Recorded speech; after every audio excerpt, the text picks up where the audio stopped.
Welcome to another episode of Becoming a Techno Wizard or Techno Wizard Becomes an Anarchist. Reading this Anarchy Works book by Peter Gelderloos, and we're going to read up on this section called Who Will Settle Disputes. I'm going to do my little check to make sure this is sounding okay on the stream. One second. But if you recall, we left off talking about um, the I don't see it. We left off talking about how were decisions being forced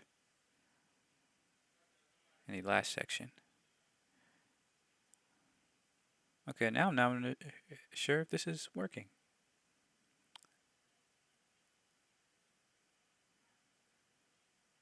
Come on, YouTube, why are you doing this to me?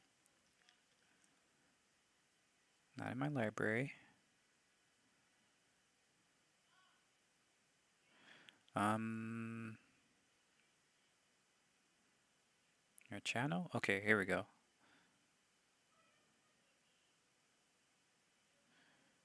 All right. Okay, sounds good. We are good to go.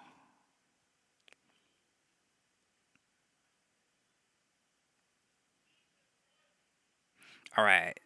So this episode is probably going to be short and to the point. It's a very short section.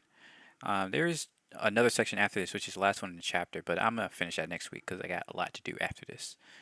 But if you recall, in the last section we talked about how will decisions be enforced, and he discussed how there were different types of anarchist communities that utilize, consensus, of course, and essentially when people have the ability to choose for themselves to be a part of a decision, you know, um, and to follow a decision that impacts the community, when people are actually a part of that decision making process, they are way more likely to actually follow the process, to actually care about the decisions being made, which is a huge reason why it's so important to have a political organization structure in which every person has a part in the politics rather than only specific leaders or politicians doing most of the politics.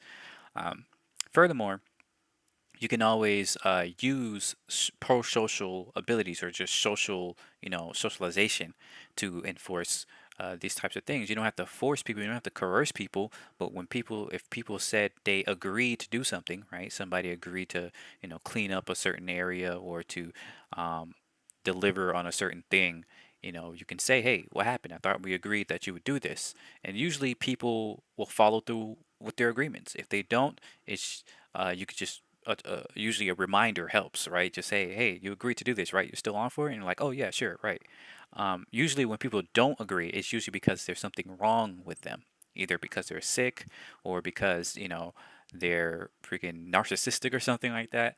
And in that case, when you're dealing with people who are difficult, who don't want to follow, what they said, who don't want to follow through their word, kick them out. Right? You can kick them out of the community and call it a day. You don't have to force them to do anything. You don't have to put them in jail or anything like that. Just no, just ostracize from the community, disconnect, and that solves most problems there. Uh, this whole idea that we have to coerce people into doing things that they don't want to do is essentially a backwards and wrong way of doing it. Um, so yeah, let's focus on this part with who will settle disputes because you probably will still have more problems, right? Um, let's see what he says here. First, let me drink just water. Who will settle disputes? Anarchist methods of settling disputes open up a much healthier range of options than are available within a capitalist and statist system. Yeah, already throwing shots. Stateless societies throughout history have come up with numerous methods for settling disputes that seek compromise, allow for reconciliation, and keep power in the hands of the disputants and their community. The Nubians are a society of sedentary farmers in Egypt. They were traditionally stateless, and even according to recent accounts, they consider it highly immoral to bring in the government to solve disputes. Beautiful. The Nubians were amazing. I don't think people realize this, but the Nubians and Egyptians were gone, like they were enemies for a very, very long time. Like I'm talking thousands of years. In fact, one of the biggest reasons why the Egyptian kind of empire started that way was because they tried to fight off the Nubians. And you know, throughout when you're reading this history, it's not really clear why. But now that I'm learning this, that they were stateless, it might simply because of this. Like it might be because the Nubians were like, "Hey, Egyptians, you have slaves and all this other stuff. Like, don't do that. Let's." And like you see this often, and like for instance, in the northwestern parts of America, there were Native Americans who had a very hierarchical society. They built cities and everything like that, and they had slaves.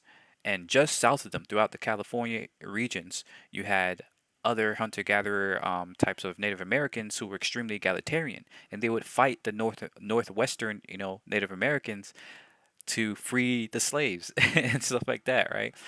So I think it might be a similar thing here with the Nubians and the Egyptians. And very often the Nubians won, right? Very often the Nubians won, and they would, sack the whole city and then go back to where, they go back down the Nile to their lands, and then the Egyptian Empire will build back up, and the Nubians would do it again, in case the Egyptians didn't learn their lesson. So it's very interesting there. Um, so yeah, that's cool. Anyways, the Nubians are fearing disputes. Where was I? Oh yeah, to solve disputes. In contrast to the individualistic and legalistic ways of viewing disputes in authoritarian societies, the norm in Nubian culture is to consider one person's problem everyone's problem.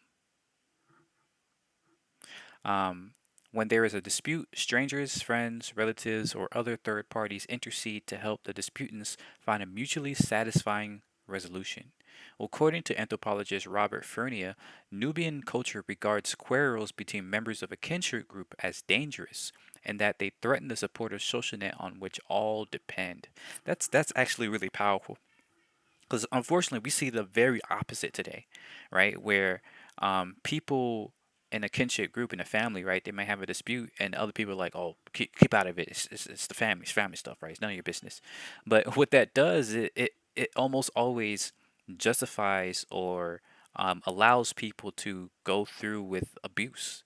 Right, you see abuse happen all the time, and you're just like, "Oh, don't worry, try to ignore it." Right, and unfortunately, that really decreases the amount of uh, cohesion in the social experience. So sorry, but yeah, it's very sad that we have that today in today's culture. This culture of cooperation and mutual responsibility is backed up by economic and social structures as well. Among the Nubians, property such as water wheels, cattle, and palm trees have traditionally been communally owned. So, in the daily work of feeding themselves, people are immersed in cooperative social bonds that teach solidarity and the importance of getting along. That's very, very beautiful right there. Uriah, welcome back to the stream. He said, yes. Additionally, the kinship groups which compromise. What is that here? Yeah, I was here. Okay. Additionally, the kinship groups which compromise the Nubian society, called Nogs, are interwoven, not atomized like the isolated nuclear families of Western society. This means that a person's Nogs are overlapping and involve diverse, dispersed membership. Hmm. I got some thoughts on it. Let me finish this. This feature is very important for the Nubian community does not easily split into opposing factions. Okay, I thought they was going to cover that. Nice. Most disputes are resolved quickly by a third relative. Large disputes that embroil more people are solved in a family council with all the members of the Nog, including women and children. The council is presided over by an elder kinsman, but the goal is to reach consensus and get the disputants to reconcile, including women and children. Beautiful, beautiful. And you know why this is so beautiful? Because I've been studying so much about anthropology, right? And you see time and time again the difference between egalitarian societies where everybody's equal and hierarchical societies where some people have most people, there's like a stacks of power where you have the father is in charge, and then the mother, and then the kids, they have no power or something like that. And then the wider society, you have people with greater wealth or greater influence who have more power. The difference between these, oftentimes is how much social cohesion you have with the family. It always starts with the family, right? In a matrilocal society where a where the when where the partner, right, the people who get married stay with the mother's side, with the woman's side of family, there's usually more support for the women and the children in that space because everyone there is a supporter of the mother and stuff like that, right? And it's also good for the father, for the males that are coming into the community because now they have more diversity, right? They don't, they don't have to worry about, there's some incestuous stuff going on because they it's that's why it's just more genetically diverse. They go over away from their family unit to the mother's side of it versus in a patriarchal society where you have the woman goes to the male's family, right?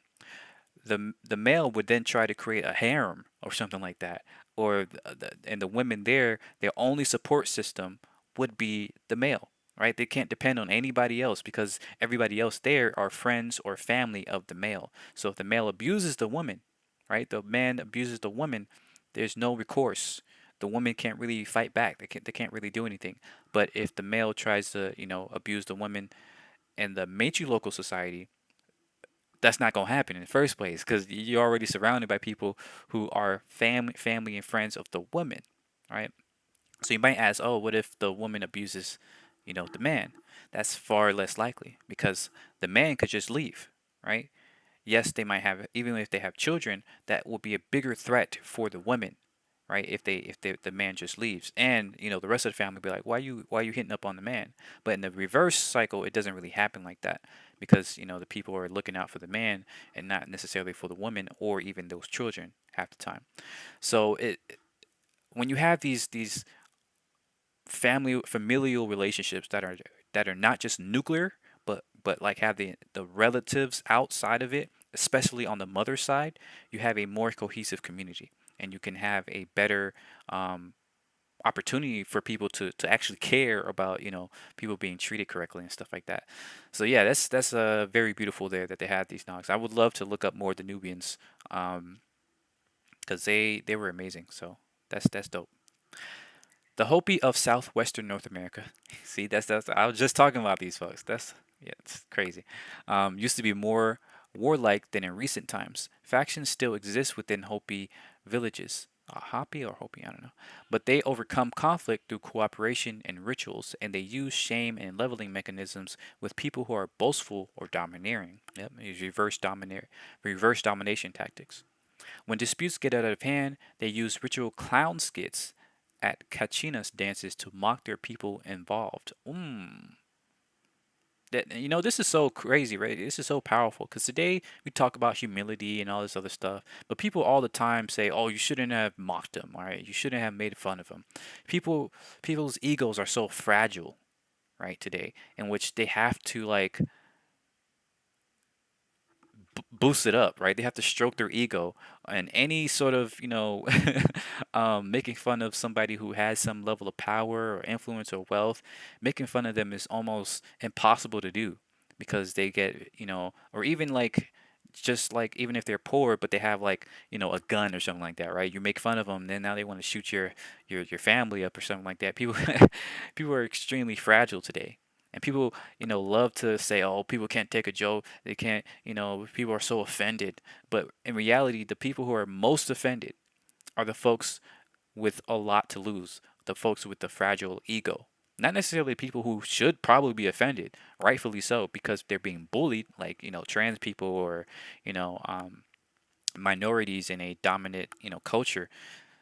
There's a difference between being bullied and just being made fun of. If you if you do something, wrong and people make fun of you, that's humbling your ego. That's being humbled versus if, people are just are victims and they're being bullied and being made fun of, that's, bullying. That's a different type of thing. So unfortunately, we kind of conflate all this together. We just say, "Oh, it's all, oh, you're offended or whatever," and it's just, it really is a mess. The Hopi offer an example of a society that gave up feuding and developed rituals to cultivate a more peaceful disposition. The image of clowns and dances being used to solve disputes gives a tantalizing glimpse of humor and art as a means for responding to common problems. There is a world of possibilities more interesting than general assemblies or mediation processes. Artistic conflict resolution encourages new ways of looking at problems and subverts the possibility of permanent mediators or meeting facilitators gaining power by monopolizing the role of arbiter. Beautiful. This was beautiful. I'm gonna end it there because, like I said, you know, got a lot to do, and but it's cool to, oops, there we go. Hey, but yeah, it was cool to read through this, and it's good. I need some more short videos on my channel. Most of my videos are like over 30 minutes, so you know, this is for people who only have 15 minutes. But yeah, thanks for watching. Thanks for listening. Let me know what you think about this chapter. I think this was great. We definitely need more humor, more powerful relationships, more family relationships that are not just nuclear family, but like a whole community type of situation. Um, we need more humbling. We need more reverse dominance tactics and things like that.